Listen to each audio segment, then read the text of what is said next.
দেশ জুড়ে চলছে এনআইএর হানা। এখনো পর্যন্ত 4 জন অস্ত্র ব্যবসায়ীকে গ্রেফতার করা হয়েছে। বিহার, হরিয়ানায় একাধিক জায়গায় এনআইএর তল্লাশি। যোগী রাজ্যের 10টি জায়গায় তল্লাশি জাতীয় তদন্তকারী সংস্থার। বিস্তারিত সে বিষয়ে জানবো। টেলিফোন লাইনে যুক্ত হয়ে গেছে প্রতিনিধি শেখ মনিরুল। মনিরুল, আজ সকালে দেখা গেছে বিহার, হরিয়ানা সহ আরো বেশ কয়েকটি জায়গায় সকাল থেকে এনআইএর তল্লাশি।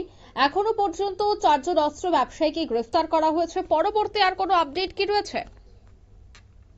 জাতীয় তদন্তকারী সংস্থা এনআইএ আজ সংগঠিতভাবে বেআইনি অস্ত্র পাচার মামলায় দেশের একাধিক জায়গাতে তারা তল্লাশি চালায়।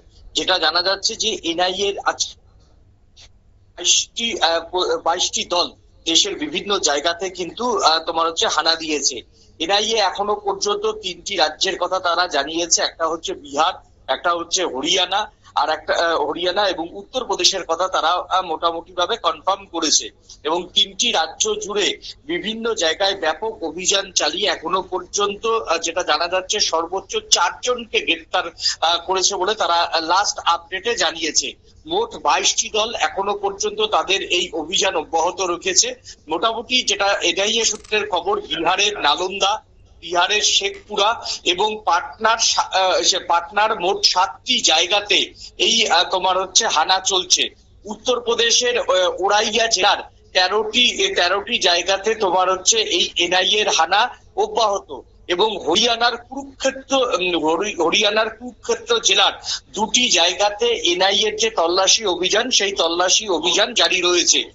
এনআইএ সূত্রে যেটা খবর যে এই যে অস্ত্র ব্যবসায়ী, তাদের মধ্যে অনেকেই তুরস্ক, পাকিস্তান এবং নেপাল এবং চায়নার যোগ রয়েছে বলে কিন্তু জানা গিয়েছে। এখন এই যে যারা অস্ত্র ব্যবসায়ী, তারা কিভাবে দেশের মধ্যে অস্ত্র নিয়ে আসতো এবং সেই অস্ত্র কোথায় কোথায় যেত, সেই অস্ত্র কি মাওবাদীদের হাতে যেত, দেশের কাশ্মীর বা অন্যান্য যে জঙ্গি গোষ্ঠীগুলি রয়েছে সেই জঙ্গি গোষ্ঠীর হাতে যেত, না দেশের ভিতরে যারা স্থানীয় সমাজ বিরোধী রয়েছে সেই সমাজ বিরোধীদের কাছে যেত, বা পাঞ্জাবে যে খালিস্তানি জঙ্গি সংগঠনগুলি রয়েছে সেখানে যেত। এর জন্য এটা জানার জন্যই এই 4 জনকে গ্রেফতার করেছে এবং তাদেরকে তল্লাশি চালিয়ে কোথায় কোথায় এই অস্ত্রগুলো যেত সেগুলো বার করার চেষ্টা করছে। তবে এনআইএ সূত্রের খবর যে নেপাল হয়ে উত্তরপ্রদেশ হয়ে একটা নতুন অস্ত্র ব্যবসার একটা করিডর কয়েকদিন আগেই কিন্তু এটা হয়েছে বলে তারা জানতে পেরেছে।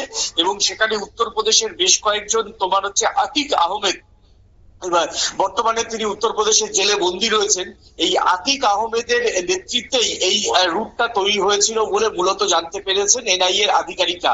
তারপরই আজকে দেশ জুড়ে হানা দিল এবং 4 জনকে গ্রেফতার করে তাদের জিজ্ঞাসাবাদ করে মূলত নেপাল থেকে কিভাবে অস্ত্র প্রবেশ করতো উত্তরপ্রদেশে, তার যে ট্রানজিট রুট সেটাই বার করার চেষ্টা করছেন এনআইএ এর আধিকারিকরা।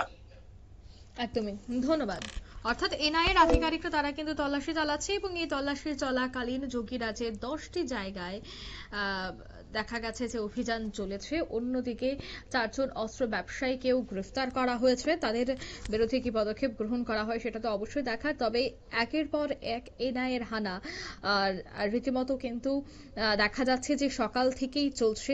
তবে একদিকে যখন দেশের নিরাপত্তা নিয়ে প্রশ্ন উঠছে, ঠিক অন্যদিকে এনআইএ এর হানা তাকে কেন্দ্র করে কিন্তু আরো বেশ কিছু তথ্য হাতে আসতে পারে বলে মনে করা হচ্ছে। নিয়ে নিচ্ছি ছোট্ট একটি বিজ্ঞাপন বিরতি, সঙ্গে থাকুন।